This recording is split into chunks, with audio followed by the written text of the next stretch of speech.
Assalamualaikum warahmatullahi wabarakatuh. Alhamdulillah bisa bertemu lagi dengan saya Dr. Aris Ismawan di Badar Channel, Dr. Aris Channel yang membahas tentang masalah kesehatan.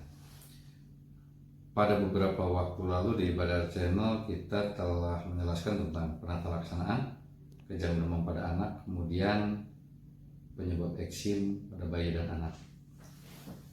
Pada pertemuan kali ini saya akan membahas secara garis besar tentang pengertian, faktor resiko, kemudian pencegahan itu seperti apa terhadap penyakit diabetes mellitus. Tapi seperti biasa, sebelum memulai penjelasan sesuai dengan ciri khas dan trademark Badar Channel, selalu diselingi dengan pantun. Pantunnya kira-kira seperti ini. Penyakitnya diabetes mellitus. Jangan bimbang, jangan ragu. Diet, olahraga, pola hidup sehat terus agar hidup kita tambah maju. Kira-kira seperti itu. Baik, kita mulai penjelasan tentang pengertian penyakit diabetes, faktor risiko, dan cara pencegahannya.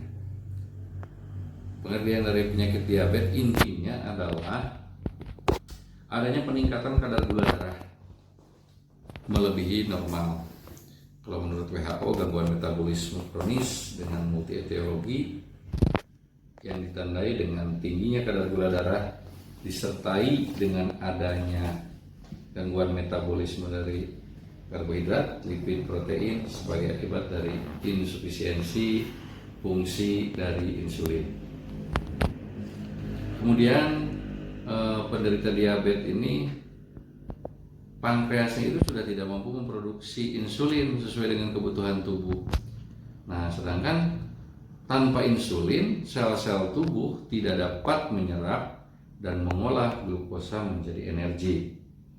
Kenapa sih sangat concern betul terhadap penyakit diabetes ini? Karena menurut data World Health Organization atau Organisasi Kesehatan Dunia, lebih dari 150 juta mengalami diabetes di seluruh dunia.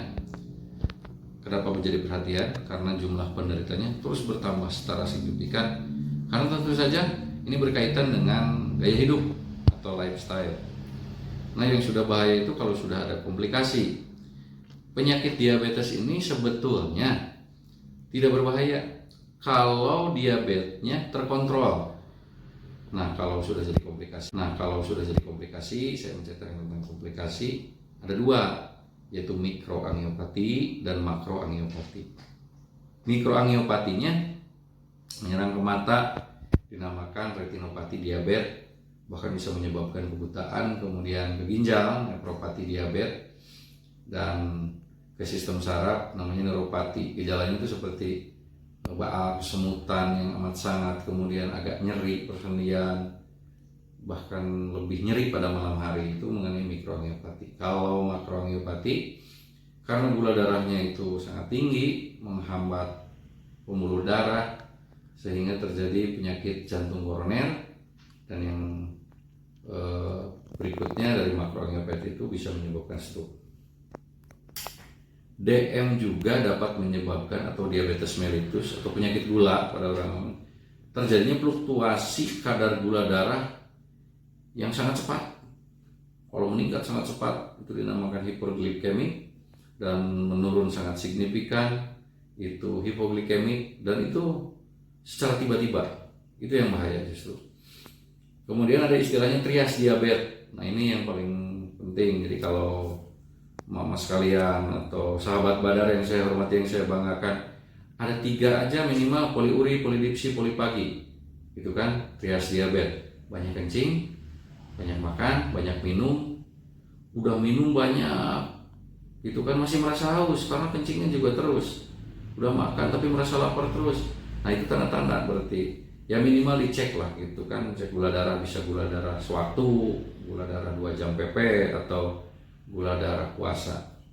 Tapi sekarang lebih terkenal dengan 4P: poliuri, polidipsi, polipagi, dan penurunan berat badan yang tidak diketahui penyebab. Kemudian ciri yang lain juga bisa aja, kalau memang tanda-tanda yang trias diabetes atau 4P itu nggak ada, Tapi tiba-tiba ada pandangan kabur, ini luka kok sulit sembuh, gatal daerah kelamin, kemudian pusing disertai dengan mual, mungkin juga itu ke arah sana. Jadi lebih baik mencegah daripada mengobati, lebih baik dicek daripada ketahuan sudah menjadi komplikasi.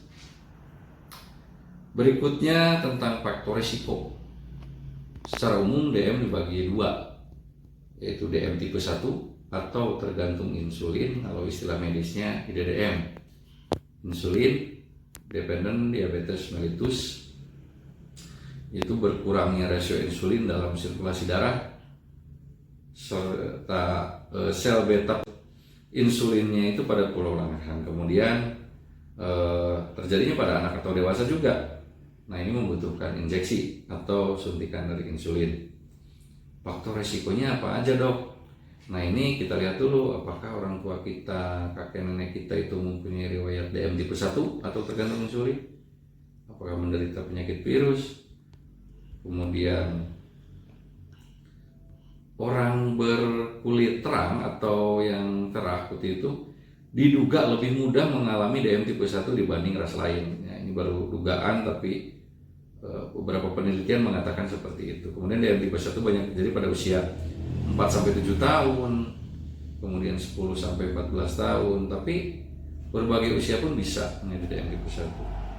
Nah, yang kedua, sesuai dengan urutan, DM tipe 2 atau diabetes mellitus tidak tergantung insulin, non IDDM, non insulin dependent diabetes mellitus. Nah, itu masih bisa memproduksi insulin, namun kurang mencukupi kebutuhan darah. Faktor risikonya apa aja? Nah, ini mungkin yang ke arah lifestyle, dan memang DM tipe 2 ini lebih banyak, bahkan 60, 70, 80% itu DM itu tipe 2 ya. Jadi faktor risikonya kelebihan berat badan, jadi langsung diet aja gitu kan. Kemudian memiliki keluarga, sama seperti itu, memiliki keluarga yang mempunyai riwayat DM tipe 2, kemudian kurang aktif kegiatan, tidak olahraga rutin gitu kan. Kemudian usia yang bertambah gitu, di atas 40, 50, kemudian tekanan darah tinggi bisa saja, dan tadi kolesterol yang lemak jahatnya itu perlu sahabat badar tahu, itu LDL, low density lipoprotein, dan trigliserida. Kalau yang lemak baiknya itu HDL gitu kan. Nah, yang terakhir adalah pencegahan. Gimana sih, Dok, pencegahannya atau menghindarinya seperti apa? Yang utama, yang paling utama adalah menerapkan pola hidup sehat, konsumsi makanan sehat dan gizi seimbang, berolahraga secara teratur, menjaga berat badan tetap ideal. Mungkin itu saja, mudah-mudahan ada manfaatnya, karena lebih baik mencegah daripada mengobati. Kenapa saya berkata selalu seperti itu? Bukan hanya kalimat, bukan hanya kata-kata, tapi khusus yang penyakit ini, saya harapkan ini harus dilaksanakan semua, karena kalau sudah terjadi komplikasi itu udah sangat berat gitu kan. Jadi lebih baik mencegah daripada mengobati. Diawali dengan pantun, diakhiri dengan pantun. Hayamnya tu dinatur ngagaranya, sakitu anu kapihatur. Wassalam. Wabillahi taufiq wal hidayah. Wassalamualaikum warahmatullahi wabarakatuh. Kita jumpa lagi di tayangan Badar Channel selanjutnya. Salam sehat.